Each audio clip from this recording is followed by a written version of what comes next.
Today on Country Boy Cooking with Marshall, I'm going to show you how to make the most fantastic, easy, so good beef and broccoli recipe you'll ever make. It just takes a few ingredients, a complete crowd pleaser. Your family will absolutely love this. So hey, let's jump on down here. Let me show you exactly how to do this step by step today on Country Boy Cooking with Marshall.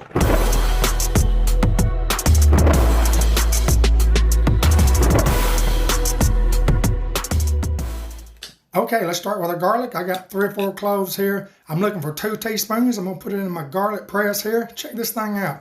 This thing right here is real neat. It really saves you a lot of time. Check this out. Watch this. Yeah, and now watch this. Look at that. But anyway, I'm gonna go ahead and finish the garlic up. Next, I've got ginger root. You ever seen that? It's good stuff. I'm gonna take about 1.5 inch piece off. I'm gonna peel it with the side of my fork.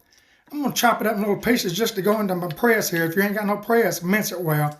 Watch this. Boom, look at that. It does it right there. Now what I'm looking for, everybody, is 1 teaspoon of ginger and 2 teaspoons of garlic. Put it in a bowl. We're gonna add 6 tablespoons of soy sauce, 3 tablespoons of brown sugar, 1.5 tablespoons of cornstarch, and 2 tablespoons of this sesame oil. This stuff really makes it. Got about 1/2 teaspoon of black pepper and 1/2 cup of hot beef broth or water. Now set this aside. Now we got our broccoli crown. We're gonna cut this root off of it. Get this little florets off of it. Y'all, I love this stuff. You might want to wash your broccoli. I washed it off camera. We got it like that, and then watch this how fast I can go. I mean, you can get down when you're editing. Now set that aside. I'm using beef flank steak today for this, y'all. All right, see how this flank steak, see how the grain goes this way, everybody? We're going to be cutting across it. What I like to do on something like this is this wide. Spread that thing out. Split it right down the middle with the grain. I'm going right with the grain. Put this over here right now, get it out of the way. Then I'm going to turn it. Turn my board back around. The grain's going this way, so I'm going to cut it this way. That way, when you get a bite of it, it's real tender. But we're also going to use baking soda too to help tenderize it. What I'm doing is getting my knife. I'm not cutting straight down. I'm cutting at a good angle. That way you're going to give your meat more of a surface. So let's do that. And it's also a lot easier if you put your steaks in the freezer for about 30 minutes. It makes them easier to cut thin, but we got a real sharp knife today. So let's get this cut up. I'll be right back. Okay, there's half of it. Let's get another piece here. Put all this over in our bowl.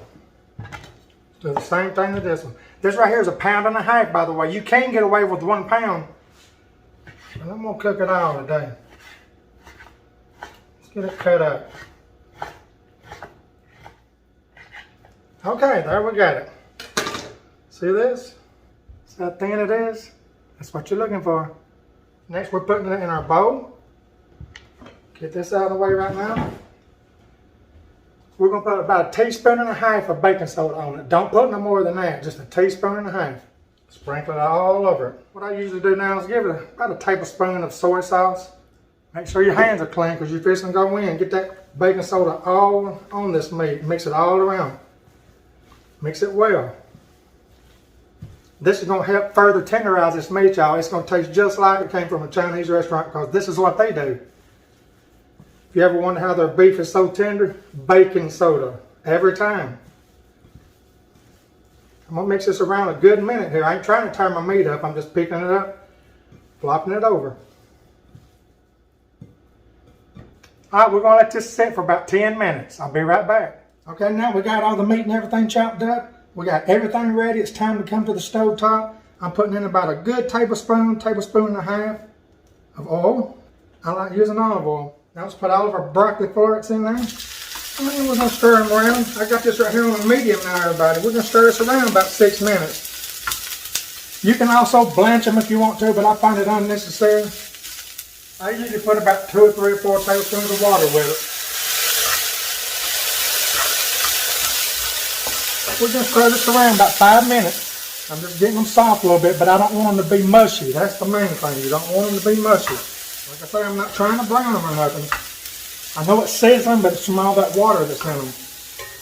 They're going to turn a real bright green on you, just like they do when you blanch them.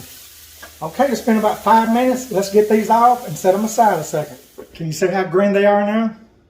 I'm using my 14-inch hex clad, everybody. You can do this in a similar size pan, 12-inch cast iron, anything like that. I'm going to put in about 1.5 tablespoons of oil. Let's go on with our meat. Put it all in there.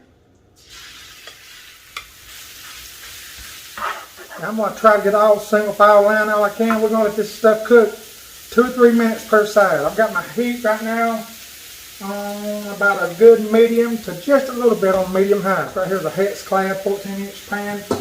Look, it's got this dome lid that you can see through. See that? Ain't that nice? You can cook some bigger meals in it. See that? Now these things are $180 with the lid. They are, but I'm telling you, if you love cooking, you might need to make that investment. But I'm going to tell you, cast iron to me, you know, I like cast iron too. I mean, I'm just going to say it like that. Can't beat cast iron. Let's get this right here browned up, like I say, 2 or 3 minutes on each side.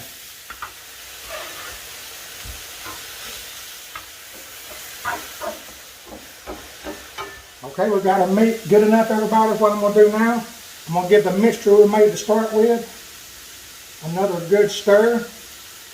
I'm pouring it all over it. Okay, I've got my heat on a medium-low.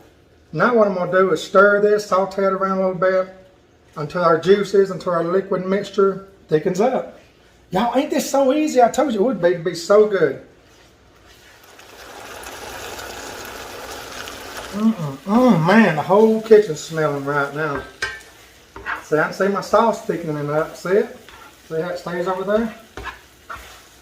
We're almost ready to add our broccoli back in. And y'all, we're going to stir it in a couple of minutes, and this dish is ready to eat. Okay, good enough. See how the sauce is thickened? That's what you're looking for. Let's put all our broccoli back in. Oh my goodness, look what a beautiful dish this makes, everybody. And just like that, it's done. Look right here, everybody. You're talking about a beautiful dish. Delicious, easy to make. Your family will absolutely love this. You're going to have to give it a try. Let's get it over here and give it a taste test. Right before the taste test, I did optionally put some sesame seeds on this thing. You ain't got to, but it just decorates it up so pretty. Let's do a taste test now. Okay, here we go. Look how good that looks, everybody. You talking about some good eating.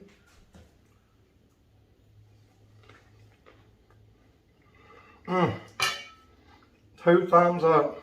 Y'all, it's absolutely fantastic. Y'all give this recipe a try. I'll have the recipe at the end of this video. Hey, if you like what you see, make sure you subscribe to my YouTube channel if you're watching there, or if you're watching on Facebook, make sure to smash that like or follow button. There's so many people on Facebook that likes my videos, they even comments, but they're not following me. I know you're not because I can see your names that you're not. Facebook lets us creators know who's following and who ain't. So smash that like or follow button, but more importantly, go over to YouTube. That's my main place. Subscribe there. It costs you absolutely nothing. Give it a try. Give it a try. That's all I can tell you. Thank you for watching me today on Country Boy Cooking with Marshall, where y'all know Jesus is always Lord. I gotta go. I got some eating to do here. See you next time. God bless.